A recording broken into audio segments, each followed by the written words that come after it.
Vamos ao São Paulo. Está a expectativa de ter Thiago Mendes, mas cada vez menos provável que tenha, na parte que não vai ter, não. E assim o São Paulo vai encarar aí as quartas de final e o restante da temporada. Talvez sem Pablo Maia e sem novo volante. E ainda tem esse papo do Fidic aí que o Massini pode falar também, mas fala aí. Posso? Até bom, o Massa participou de uma live ontem sobre o Fidic. Pode falar, Massa, melhor. Vamos lá. A questão do Fidic é a seguinte: o São Paulo foi ao mercado, pegou um dinheiro para pagar suas dívidas bancárias. Era essa a informação que o São Paulo vendeu lá na época. Pagar as suas dívidas bancárias e o clube projeta arrecadar 240 milhões de reais num prazo de tempo. Uma hora era um ano e meio, 2, agora são 3. Ponto. Até aí está tudo certo. O Fidic está funcionando, entraram 135 milhões na conta, o São Paulo está otimista, acho que vai chegar nos 240 milhões, o mercado já nem tanto, mas isso é outra discussão, é discussão financeira, ambiente, tá? É outra discussão. Tá? O que me chama a atenção é o seguinte, que a dívida bancária, quando o Fidic foi colocado, era de 281 milhões de reais. Agora ela é de 239 milhões de reais. Senhores, façam a conta. Se entrou 135 milhões e a dívida caiu de 281 para 239, o dinheiro foi utilizado para pagar outras dívidas que não aquelas mais graves, que asfixiam o clube. Tá, ponto. O dinheiro não foi usado para comprar pasta de dente. Não foi. Tá? É possível dizer isso com segurança. O fundo controla isso. Agora, cara, o que tem é que foram pagos impostos, dívidas de custeio. O que é custeio? O custeio do Arnaldo. O Arnaldo tem 7 filhos, tudo estudando em universidade particular. É uma loucura. Isso tudo é custeio, entendeu? Tem custo. E aí o São Paulo usou com a autorização do fundo para pagar essas dívidas. E a dívida bancária segue ainda muito alta. Esse é o ponto, para mim, a respeito do controle que o São Paulo está colocando nas contas dele. Tá? Era possível ter avançado mais e a dívida bancária ter caído. Por que é importante a dívida bancária cair? Porque você ganha fôlego. A receita continua sendo 20.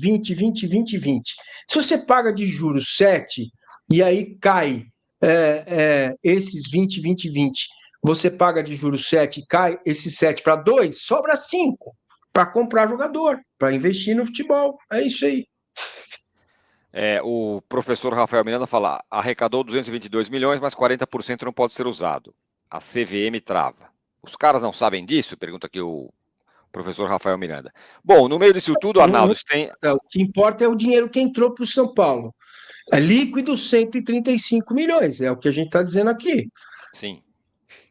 Agora, tudo isso, o que disse o professor aqui, o Massini aqui, Arnaldo, no fundo está a falta, a incompetência absoluta do São Paulo em se comunicar.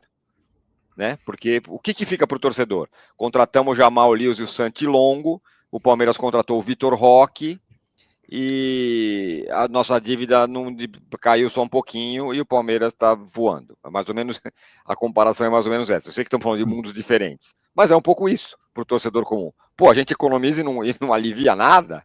Estamos aqui pedindo 9 para completar 10 e não acontece nada? Claro, porque não é uma coisa imediata, né? Por isso que a comunicação é falha, né? O Flamengo se reestruturou em 2 meses? Não, né? Por exemplo, né? Estou pegando uma situação. Mas é bom você voltar à janela passada do Jamal Lewis e Santilongo, porque a janela passada já indicava que o Fidic viria por aí. O Casares já estava atrás desse projeto, sabendo que ele não conseguia diminuir a dívida, que a gestão dele, no primeiro mandato, só aumentou a dívida do São Paulo. Né? Por investimentos no futebol também, por outras situações, por falta de venda de jogador, que a gente está falando, né? Futebol é o Palmeiras hoje, e era o Flamengo ontem, e o Botafogo quer ser, né? O mexer na base, o futebol é venda de jogador, né? Em qualquer lugar do mundo, sobretudo no Brasil, né? E o São Paulo deixou de vender jogadores, então tem essa situação.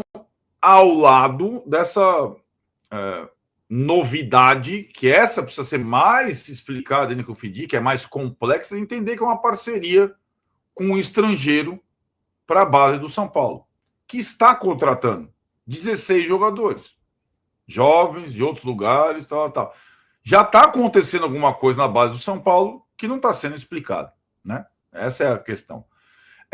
E aí, o departamento de futebol profissional, vou ficar no profissional, porque de fato eu não sei os detalhes da parceria com o Grego, e acho que o presidente de São Paulo tinha obrigação de explicar essa.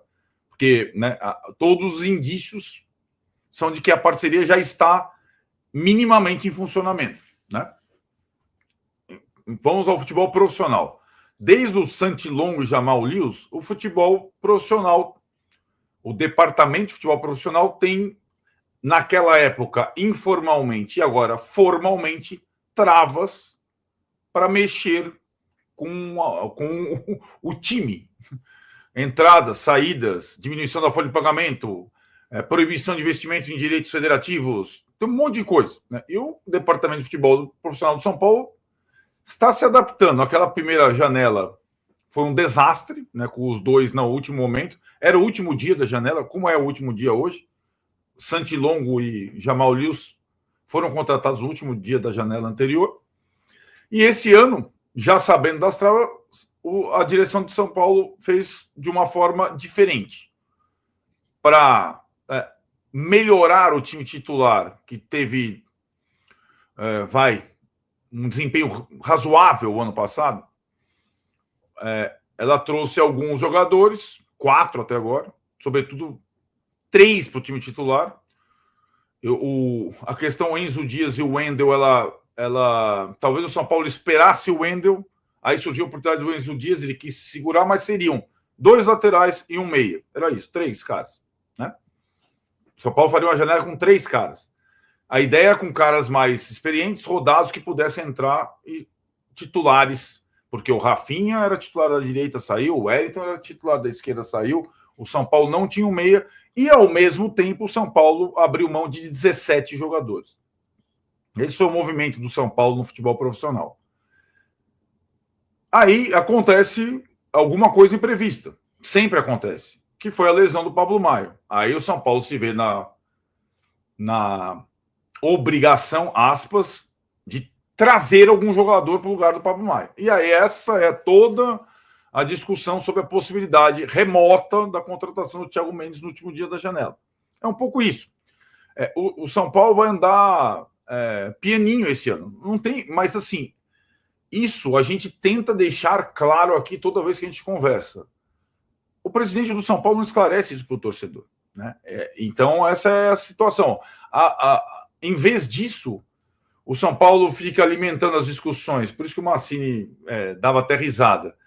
Se vai trocar o treinador, se o quarteto, não sei o que lá. O São Paulo vai ter limites claros. Acho até, na minha visão, que o Vessone já falou sobre isso também, com o cinto apertado, ele não fez uma janela ruim até o momento. Se contratar o Thiago Mendes lá com a autorização do FIDIC e tal, vai fazer uma janela bem boa, em termos de qualidade de jogador. Não é a janela Jamal e Santilon, mas é evidente que ele não está entre os principais clubes do Brasil hoje. Ele não está entre as 10 folhas de pagamento do país, né? Então essa é a realidade, né? Não é uma realidade não permanente, mas é a realidade de 2025, sobretudo para o início. Só que quem está falando sobre isso aqui somos nós, outros programas e tal. A direção de São Paulo não explica, não esclarece, né? Não sabe lidar com... Eu acho que ela não sabe lidar, a gestão Casares, com notícias difíceis, né? Ele tem esse perfil na comunicação como homem de marketing. Ele não sabe dar má notícia ou notícia, não sabe. Quando tem uma boa notícia, ele aparece, certo? Se fechar o Thiago Mendes, provavelmente ele vai anunciar antes, né? Do São Paulo, né?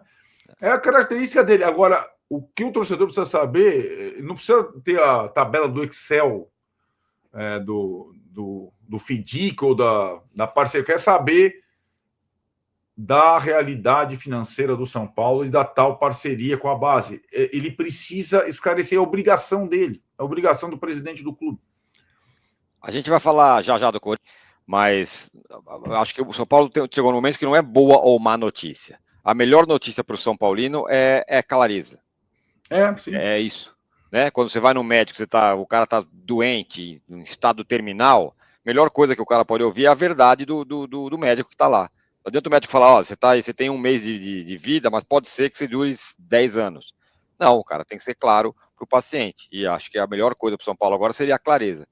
Mas, Massa, manda uma mensagem escrita nos informes do fundo. 184 milhões são acima dos 250, meu nobre, diz ele. E tem gente falando que 40% desse fundo, dessa grana, está retida. Então, 135 é o que está liberado. Não, a informação que eu tenho, que vou divulgar a vocês, vou repetir. O que entrou nos cofres do São Paulo, do FIDC, foram 135 milhões de reais. E a informação é que a dívida bancária, sim, subiu, pulou, né? Caiu, era 281 quando o fundo foi lançado e agora é de 239 milhões de reais. Essa é a informação que eu tenho, que o programa apurou, Rodrigo Matos, inclusive, no Finanças do Esporte, lá no outro CNPJ. Esse é um bom exemplo. Exatamente. Então, se o casal. Rapidinho, Arnaldo, não sei se vai falar isso, mas só para eu não deixar passar. Se a diretoria do São Paulo vem e fala assim, pessoal, o fundo foi criado aí há 2 meses, 3 meses. Em 3 meses, a gente já diminuiu em 40 milhões a dívida bancária. Não é uma forma de você falar uma notícia. Claro. Não é uma notícia boa, no fim das contas, poderia ser boa. Claro. Pô, se a gente continuar nessa pegada aí, daqui a pouco a gente vai melhorar. Mas sabe o que acontece? Então, mas para falar isso, ele tem que falar o todo, né? Tem que falar que o FIDC ainda não arrecadou o que se esperava, a meta.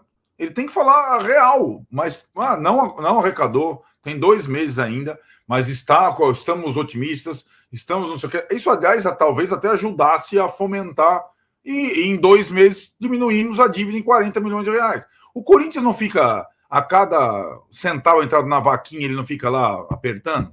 F5. Entrou não sei quanto, vaquinha estádio, boleto XY. Não faz isso? Né?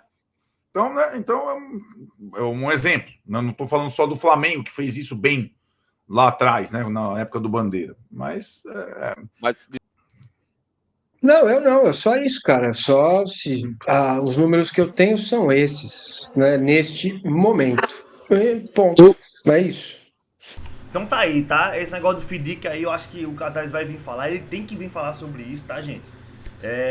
A dívida bancária caiu, então ele tá pagando outras dívidas. Se entrou 100 milhões, ele só pagou 40 da dívida bancária, alguma outra dívida ele tá pagando. Então ele tem que vir aqui. Né? O São Paulo se prepara para o jogo contra o Novo Horizontino, né? Pablo Maia não joga. Parece que o Luiz Gustavo já pode voltar para esse jogo. Eu não colocaria o Luiz Gustavo, colocaria o Bobadilha. Mas bora ver o que acontece aí. Essa semana quente no São Paulo aí, domingo tem jogão, né? Morumbi vai lotar. E ele precisa ganhar esse jogo aí, tá? Mas essa informação que eu trouxe do investimento, do investidor da base é muito importante, pessoal. Que é a salvação do nosso clube financeiramente. Então vamos ver, a gente tem que prestar atenção nesses detalhes, valeu? Então se inscreve para Bola Esporte, link na descrição, se inscreve no canal, deixa o like, comenta sua opinião aí, valeu? E eu trouxe esse vídeo também, galera, não só sobre o Novo Horizontino, porque é muito importante financeiramente São Paulo, para manter o São Paulo competitivo, entende? Então essa notícia de FIDC, de investidor, a gente tem que falar, valeu?